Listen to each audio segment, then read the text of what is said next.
Hey YouTube, this is Southern Purple One and welcome to Boots on the Ground and news you should know. Let's get right into it.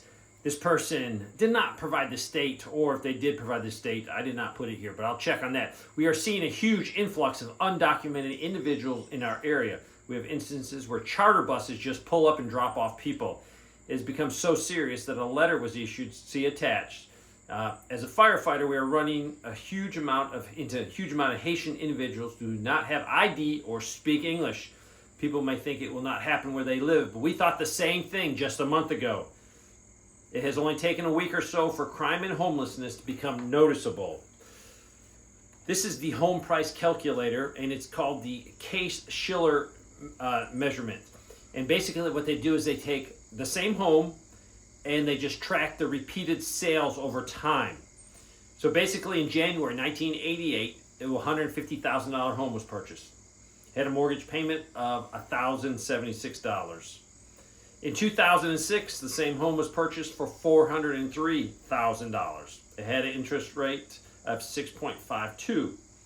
In 2020, it was purchased again, and it was purchased, I believe, for $502,000.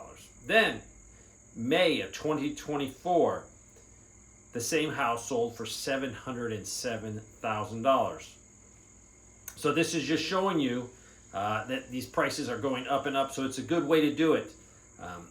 The new mortgage, when it was just sold, would have been $3,662 for your monthly mortgage payment.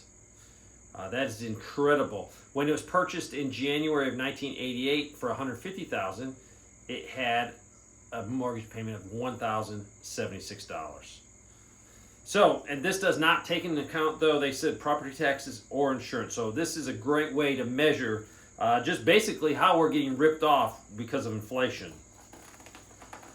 The small business employment growth is now turned negative. So that's terrible for people looking for jobs. It just means people aren't spending money, so small businesses are not hiring. The United States Court of Appeal for the Fourth Circuit turned its back on the Constitution again, because of the Maryland Firearm Safety Act, basically outlawing what they call assault rifles, AR-15s, AKs. It also included, I believe, 50 caliber rifles. This is from South Alabama. A railroad car containing hydrogen peroxide at a plant was involved in an accident. No explosion, but I just want you to point out, you need to find out in your local area, if you live near any industrial place, what they store, what they manufacture, what they do, so you know, and make your plans now. So it's not like all of a sudden you hear it on the news, a plant 3 miles from the house had an explosion, there's chemicals being released. Know now what's there, so you can plan a good evacuation or a shelter in place. Belarus a few days ago said that Ukraine shot or fired some drones that went across their airspace. So that's just creating more hostilities there. A few days ago, the Israelis struck a Gaza City school. The Palestinians said around 100 people were killed. Just more war and just causing more problems everywhere. That same day, the Biden administration just approved $3.5 billion in military funds for Israel. Chinese troops are participating in a joint training exercise in Africa with Tanzania. So China is flexing their muscles and flexing their influence in Africa. The U.S. is going to lift a ban on offensive weapons for Saudi Arabia. When Saudi Arabia and the Houthis got into it in Yemen, there was a ban placed on offensive weapons. But now they're saying that the Russians are helping the Houthis. The Biden administration has taken this offensive weapons ban off, so they'll be able to sell Saudi Arabia whatever they want or desire. There is an idea floating around where the Pentagon is urging arms makers to move their plants, factories, to actual Ukraine. The biggest problem is Ukraine is so corrupt, that's probably not going to work. It'll cost them more. Secondly, it's in a war zone. Thirdly, if we're going to manufacture and we are paying for all of this, we do not want it in a foreign country. We want these jobs in the United States. They're more secure in the United States, farther from the front lines. So this is a terrible idea to move manufacturing for military artillery shells and other ammunition to Ukraine. Leave it in the United States. Let us profit at least American jobs. Plus, it's a lot safer if we get into a massive conflict. We've been following the U.S. debt clock. A couple days ago, it did go over the defense military is about $917 billion.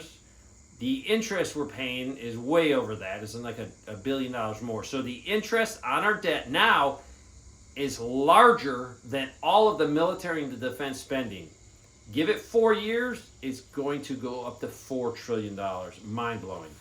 The other day, the Secret Service had to apologize because they actually broke into a private business, a salon, to use the toilets for 2 hours because Vice President Harris had a fundraiser close by. I saw the video of it. It was disgusting that these agents feel that they can violate constitutional rights, just basic human rights, to not have your property violated like that. And they broke in. They actually knew what they were doing because they covered up the cameras with duct tape. Despicable. This just shows you the level of contempt they have for the ordinary citizens and the ordinary business owners out there. I'm a firefighter for a large city in Oklahoma. Our fire station alerting system has been down for almost a week now. The Phoenix G2 station alert system is down nationwide. There's no news on when it will be back online. So what they have to do now, they have to monitor their radios 24 hours a day.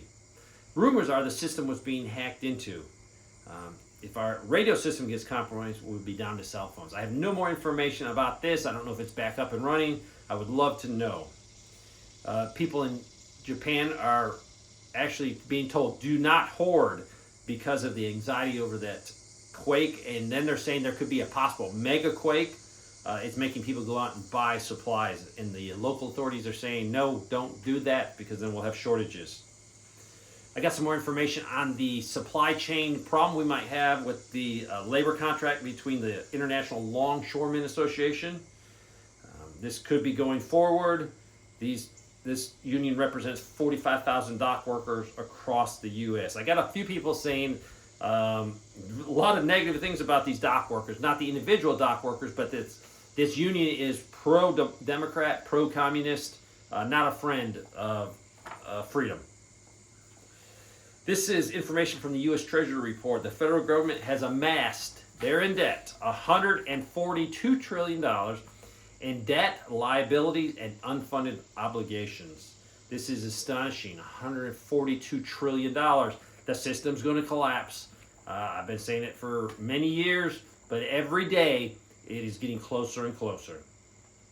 The July deficit, it took 25% of tax revenue just to pay the interest. There's a conflict along the Pakistani and Afghan border. There was some shelling, some fighting.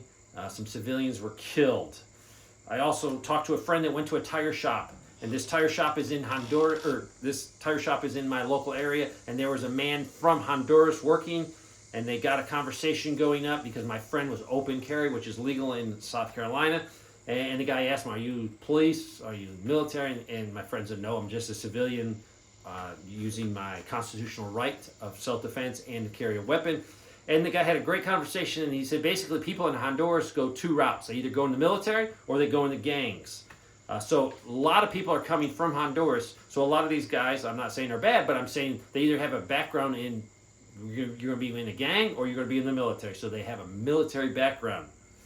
Also, Food Lion. A friend was talking to the cashier just recently, and the person was complaining that their hours have been cut drastically, and the reason their hours have been cut is the customers have cut back on the purchases, customers aren't shopping as much, so people are feeling the pinch even with food. That should tell you something. So keep preparing, keep prepping.